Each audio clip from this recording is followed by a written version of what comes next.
Hey guys, Fletch Football Observer here, bringing you another Fletch Talks video, and this video is going to be part 3 of my mini-series of my Premier League predictions.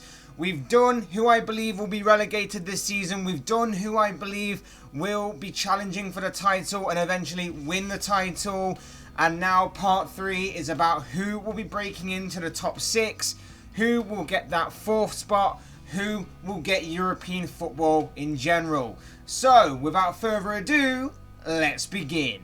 Okay, so we're going to begin with Leicester City. And if you remember correctly, Leicester last season were flying high in the Premier League around Christmas time. But following the new year, their form took a bit of a nosedive. The Foxes were being talked about as being a team to break into the top 4 and gain Champions League football for the first time since they won the league title back in that incredible, phenomenal 2015-16 season. However, like I say, after the new year, their form dipped. They lost a number of points, and eventually teams below them managed to catch up. So much so that the Foxes ended up finishing 5th instead and gaining Europa League football rather than Champions League football. For a team like Leicester, 5th isn't a bad place to finish, of course. However, to say that they were in a solid position for most of the campaign to finish higher and gain Champions League football, it was seen as a bit of a bottle job by Brendan Rodgers' side. Regardless, it's a new season, and with European football on the calendar for Leicester this year, the intensity gets turned up just a few notches. Will they be able to handle competing in another competition? We've seen it happen before, where a team often loses focus or is affected in some way by having extra football on their calendar. Wolves had a bit of a slow start at the beginning of last season, if you remember correctly, because of it, and a couple of years ago, Burnley experienced something very similar. If Leicester are to have success this season, they'll once again be relying on Jamie Vardy to bring in the goals. Last season's Golden Boot winner, of course. Vardy will be 34 by the end of this season. Not exactly getting any younger, is he? But can he continue to torment defences with his blistering pace and bag the goals to push Leicester up the table? Behind him, of course, there are key players across the pitch. You look at the likes of Yuri Tielemans, James Maddison, Harvey Barnes, Kaglar Sayuncu and goalkeeper Kasper Schmeichel. They will all be key if Leicester are to push towards maintaining a similar position for the upcoming campaign.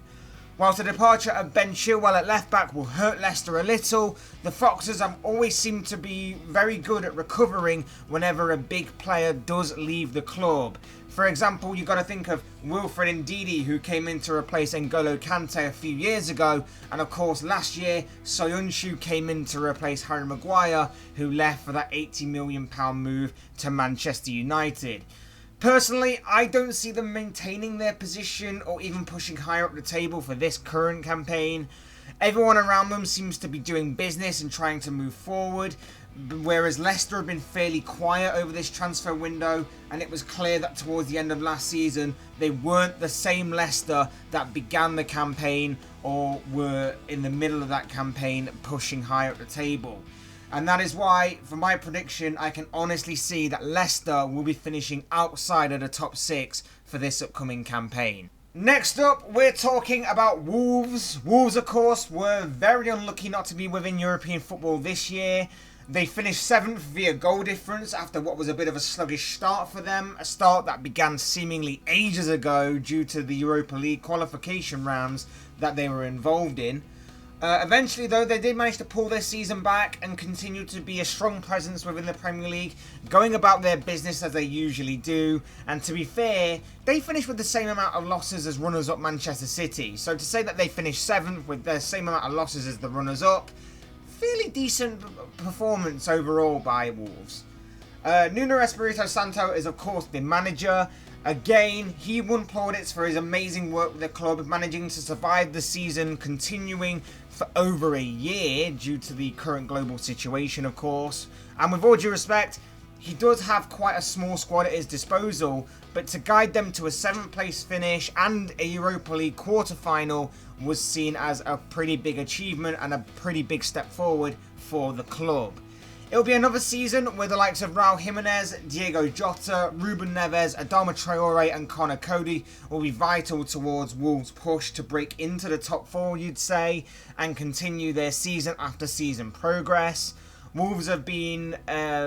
They've made a big wave in this transfer window already for the upcoming season, splashing out £36 million on Porto forward Fabio Silva, another Portuguese player to add to their ranks. So their forward options and firepower have increased somewhat, and they'll be hoping that he hits the ground running upon his debut. It'll be interesting to see how they deal with the loss of Matt Doherty at right back or right wing back, as they often play 5 at the back, to Tottenham. And of course the question remains of who will replace him over the campaign. But I think overall Wolves could be in for a very good season ahead. I personally think they should go after a trophy and have the squad and the manager to do that. They definitely have them kind of good attributes to achieve that goal. And of course the FA Cup would be the perfect choice, probably the only choice other than League Cup obviously, but FA Cup is bigger. So that would be the perfect choice for them to go after should they decide to do that. But from a league position, I'd give them the advantage over most of the other teams that I'm going to talk about in this video because they don't have European football. Not having the extra games could be a bit of a blessing in disguise for Wolves. As noted, their squad isn't very big anyway, and at times, particularly in the early stages of last season, the extra games seem to be taking their toll on the players, and not having them this season could help them over the longevity of what's set to be a very long and very competitive campaign ahead. I would personally pick Wolves to finish 6th this year. Next, we come to Tottenham, of course, now under the management of Jose Mourinho, and they have one goal this season as a club, and that is to get back into the top 4. That's the goal for the club. Jose Mourinho will obviously share that same goal, but I think, of course, he will be after silverware as well. He will be looking for a trophy to add to his ever-growing collection. But the main goal league-wise, like I say, is to get back in the top 4 and ultimately back into Champions League football. Tottenham will have Europa League football to contend with this year as well, should they get past the qualifying rounds, of course, so they have that as an alternative route towards Champions League football for the following season, should they miss out on a top 4 spot. But again, it looks like it could be another big and intriguing season ahead at the Tottenham Hotspur Stadium. Mourinho took over from Mauricio Pochettino last season, leading the club to a 6th place finish. He had to deal with a number of injuries to key players, and I think that going into lockdown helped save Tottenham's season a little from being much worse than many perceive it to be, because it brought them time to have their key players back for the conclusion of the campaign and ultimately get them that 6th place finish. But now that he's had some time with his players and he's begun to bring in his own players, Mourinho will be looking to push on. And like I say, his aim as always is for a top 4 finish and a trophy, Europa League or FA Cup. It doesn't matter, he'd just want all 3, wouldn't he? The usual suspects are to be key for Spurs this season. You know, you think of the likes of Harry Kane, of course, with goal scoring responsibility heavily upon his shoulders. And then behind him, you're looking for the likes of Dele Alli to resurrect his early Spurs career that saw him burst onto the scene. Heung-min Son on the left, probably one of the Premier League's more underrated players, shall we say. And of course, you've got the likes of Lucas Moura, Eric Dyer, Moussa Sissoko, Hugo Lloris, and so on and so forth. That will all be key towards a successful season for Spurs, should they have one. New signings have also arrived through the door at the Tottenham Hotspur Stadium this summer. You've got to look at the likes of Matt Doherty at right back, Joe Hart, the goalkeeper, and Pierre-Emile Højbjerg, the centre defensive midfielder, have all been brought into the team, so it'll be interesting to see how they fare as the season progresses. But it's going to be a tough season for Spurs this season. Mourinho clearly isn't the manager that he once was when you look at him as Porto manager many years ago, Chelsea manager following his reign as Porto, Real Madrid, Inter Milan, so on and so forth. He's not the same manager that was managing those teams, that's for sure. And whilst I back Tottenham to pull off a few shock results against the teams that are around or above them, it's their mentality against some of the quote-unquote lesser sides of the league that may be their biggest downfall this season. They'll also be hoping to avoid big injuries to key players. I still can't believe they've not gone out and bought a backup striker to Kane yet. It baffles me that this has been an issue for years and not being completely addressed as of yet. And whilst the squad there is good enough to challenge for a trophy and is good enough to get into the top 4 and challenge for them kind of positions, I think the competition is going to be too much for Tottenham this season, and that's why I see them only just missing out on a top 6 finish. Next we move on to Manchester United, and of course last season somehow Manchester United and Ole Gunnar Solskjaer managed to reach a 3rd place finish in their last campaign. And to be fair, I think only they will know how. After seemingly an eternity of yo-yoing between 6th and mid-table, an end-of-season rise to form saw United climb the table to 3rd place, achieving their goal of being in the top 4 and gaining Champions League football in the process. It wasn't pretty at times for United last season, and like a few teams, they found themselves performing well in some of their big games against teams that they weren't expected to beat, like completing the double over both Chelsea and Manchester City, for example, but found themselves on the wrong end of results where they were expected to win, such as losing to the likes of Newcastle, Burnley and West Ham, just to name a few. It's the kind of form that you have to take into account when predicting where United will end up this season. They were fine when it came to beating teams towards the end of last season that were either already relegated, to be relegated, or had nothing to play for, but struggled against some of the better footballing sides that this league has to offer. Key players for this season, you look at the likes of Anthony Martial, Marcus Rashford and Harry Maguire. You obviously have Bruno Fernandes as well, who came in January and gave this club the boost that it needed to help them into that 3rd place spot. And simultaneously, of course, Paul Pogba rediscovered a bit of form too upon Fernandes' arrival, so they will be star players for the upcoming campaign. There are question marks over the goalkeeper situation though. David De Gea did make plenty of errors last season that were uncharacteristic of him, whilst Dean Henderson, who's set to be challenging for his spot this season, was on loan at Sheffield United and had a very good season for the Blades. Be interesting to see how Ole sorts this situation out, because there is a selection headache here with Henderson coming back to the fold and looks to be challenging the Spaniard for the number 1 goalkeeping spot. Also, you look at new arrivals, or shall I say new arrival, there's only been one so far. Donny van der Beek comes into the squad, arriving from Ajax this summer.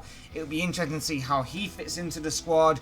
Of course, there are always rumours flying around with United and transfer dealings, and one that simply won't go away is Jadon Sancho. Could he be joining United for the upcoming season? Only time will tell on that one. Those rumours refuse to go away. But the question overall as a club is, can United retain their top 4 status this year? I said they're considered dark horses to be challenging for the Premier League title. I still stand by that, and especially if they sign Sancho, I think their chances are boosted a little. But I think their downfalls are too big to be ignored. The downfall of their mentality against some of the better footballing sides of the league, their squad depth being poor in terms of quality. It's a bit of a drop-off in quality when you look at their squad from their first team to their second team, their substitutes, their reserves, etc. And I think there are still question marks to be had over the goalkeeping situation. And I think as a collective whole, these Achilles heels, so to speak, may harm United in the long run. I'm going to predict that whilst it wouldn't shock me to see them remain in the top 4, I'm going to predict that they'll finish 5th this year. And now we come to Arsenal, the Gunners. The main aim this season for them is to clearly finish in the top 4. The majority of last season was a bit of a train wreck for the Gunners. 3 different managers with Unai Emery, Freddie Ljungberg, and then of course Mikel Arteta all came in to the Emirates Stadium, and like I say, it was a bit of a train wreck. Although in saying that, despite finishing 8th, they only had 1 more defeat than runners-up Manchester City. They just drew a lot more games overall. Arteta has clearly made an instant impact though on the squad, it seems. He's improved their mentality and their defensive structure. And the proof of this is them picking up big wins towards the end of last season, particularly against Liverpool in the Premier League and against both Manchester City and Chelsea in the FA Cup. The FA Cup, of course, was a competition that the Gunners went on to win. There's clearly a platform there to grow and build upon and improve, and the squad is fairly decent with a mixture of youth and experience. It's just about finding the right blend and the right team for the particular game that they have in store. Aubameyang, Pierre-Emerick Aubameyang, clearly the obvious key player for Arsenal, the talisman. I think he's definitely committing his future to the club, but for whatever reason, there's no official confirmation that he's extended his contract at the Emirates, as of the time of recording, of course. Anything, I think, is possible when he is on the pitch and he is playing for the Gunners. And of course behind him you've got other key players too, the likes of Bernd Leno or Emi Martinez in goal. Martinez of course came in at the end of last season and looked great in Leno's absence. So it'll be interesting to see how this selection headache is being handled by Mikel Arteta as to who's the number one goalkeeper. Further afield you've got Kieran Tierney in defence. He looked a very good signing for the Gunners last season, and Gunners supporters will be hoping that his form and development continues. Bukayo Saka, of course, came in from out of nowhere and breathed new life into Arsenal. The versatile player will be looking to build upon his promising debut season in a Gunners shirt. And of course, you got the likes of Gabriel Martinelli, had a great season last campaign for a player of his age. It's just unfortunate that injuries hindered him at various points. And Nicolas Pepe found it difficult at times because I think of the difference in terms of quality of the league, and I think that having 3 different managers didn't help him either. But he did show flashes as to why Arsenal paid a huge amount of money on him, and he'll be looking for a more consistent and better season ahead. You look at now the new signings that are walked through the door at the Emirates this summer, the likes of William Saliba and Gabriel coming to the heart of the defence. Is this the new centre-back partnership that Arsenal have been waiting for? We wait and see. And of course, further afield on the right wing or left wing, depending on where he wants to play, Willian comes into the fold as well, bringing with him a vast amount of experience of not just playing in the Premier League, but of also winning trophies. There's enough here from both the player's perspective and the manager's perspective, and along with their traits and attributes, for Gunners supporters to be very excited ahead of the new season. Arsenal have been in need of a proper rebuild for some time now, and I think that now the cogs are definitely in place to finally make that happen. Challenging for the title is somewhere that's a little further off down the line. They need to follow the Liverpool under Jurgen Klopp blueprint of taking it in stages, getting back in the top 4 and continuing to build upon it season after season, and this year could be the very beginning of that.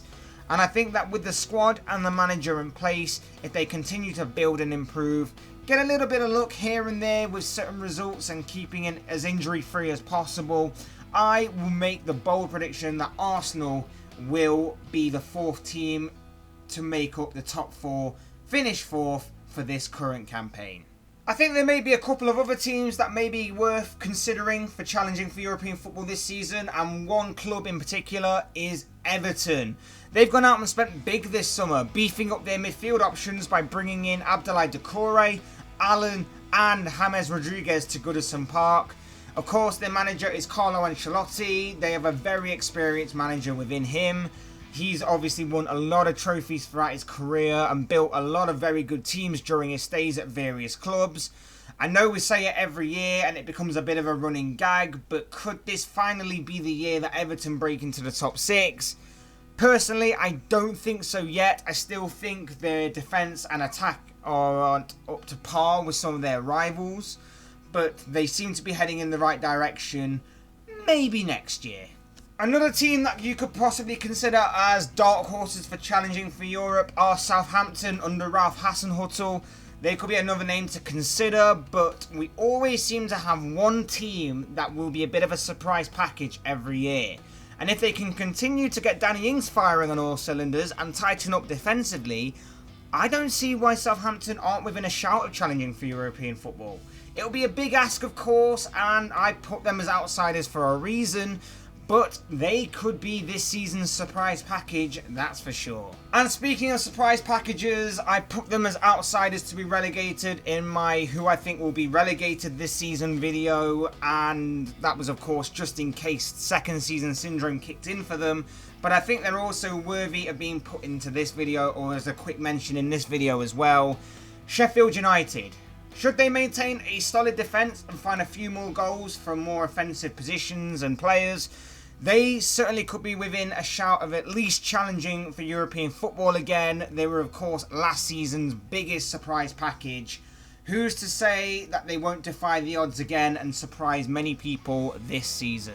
And with that, that wraps up yet another Fletch Talks video. But of course, these are just the opinions of one man. These are just the thoughts of one man. I want to know what you guys think. Who do you think will make up the top 4? Who do you think will make up the top 6? Who do you think will be getting European football places this year? And just as an extra bonus, who do you think may win some of the more domestic cups this year? Who do you think will win the League Cup? Who do you think will win the FA Cup? I'd love to read your thoughts, comments and opinions down in the comments section below. Otherwise, hit that like button on the way if you enjoyed the video. Subscribe if you're new or want to see more content like this. Both things would be greatly appreciated as always. And as always, thank you all so much for watching and listening. I've been Fletch. This has been another Fletch Talks video. And I will see and speak with you all again soon in another video.